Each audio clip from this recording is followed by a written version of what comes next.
the entire way on the interstate for 30 miles, there were 2 gas stations and at least 50 churches during the entire bit. And we went to go pick up the groom's, or the bride's son at one point, and on the street that his friend lived on, there were 3 churches there.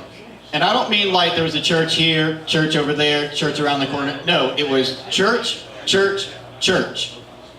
Now, what kind of competition are those churches in to get followers? I have heard a lot about the Bible Belt, but nobody, and I mean nobody, told me about the believer triangle. Nobody ever mentioned anything about that. And unlike its Bermuda-based cousin, you never get lost at the believer triangle. In fact, quite the opposite. My flight back was also a very interesting situation. I boarded the plane in Charlotte, and we were bound to Chicago so we could switch planes. And the flight attendant who was using the PA system, you could pretty much tell that she was at that stage of her profession where she was just like, fuck this shit, I'm doing it my way. She gave a completely comedic speech the entire time. And, excuse me, at one point, she was doing the safety instruction on the masks and everything, the oxygen masks, and she was saying, make sure that you adjust your child's face mask appropriately. If you have more than one child, pick the one who has the most potential to make a lot of money and then work your way down from there. The one that I will always remember, and it had the best reaction to it, we were making the turn to go on the runway, and she said, there's going to be a bit of turbulence on the way up. The captain's going to try something new today. And for 20 seconds, there was like straight silence, and then once everybody realized it was a joke, there was like really muffled laughter, just like, like, this lady was pretty much of the mindset, I don't give a shit if this plane crashes at all, but I'm going to make sure that you all die with a smile. That's the least I can do. When we were flying out of Chicago, I had the privilege of seeing the entire city from an overhead view at night, and it is a beautiful city at night.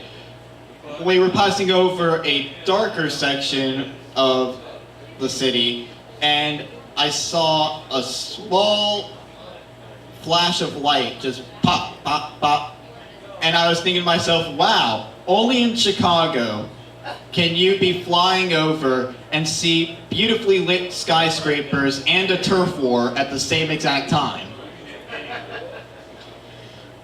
One of my favorite things about flying was reading the brochures that came with everything, because there was a menu there at Southwest Airlines where it has the options for drinks, alcoholic beverages, all that sort of stuff. Under the bit for the alcoholic beverages, it says, women who are pregnant or may become pregnant should not be drinking alcohol. And the thing that finally snapped in me was, oh my God, may become pregnant is a very stupid phrase. Best case scenario, every woman may become pregnant. So that's kind of a redundant thing, isn't it? Nah. Yeah. And the other thing that really made me smile when I was there, when I was in the airport, they give you a little holder for your boarding pass, and it has little instructions on it. This is your section number, this is your section letters, boarding number, that sort of stuff. And the flight that they had on this fictional passport was from Houston to Dallas. That's laziness. If you're going to simulate some kind of imaginary flight, maybe it's best to not do so with something that could easily cost you less than $100 in gas as opposed to buying a plane ticket. That was the last bit of my comedy. Gonna do a song for you. Hope you enjoy it.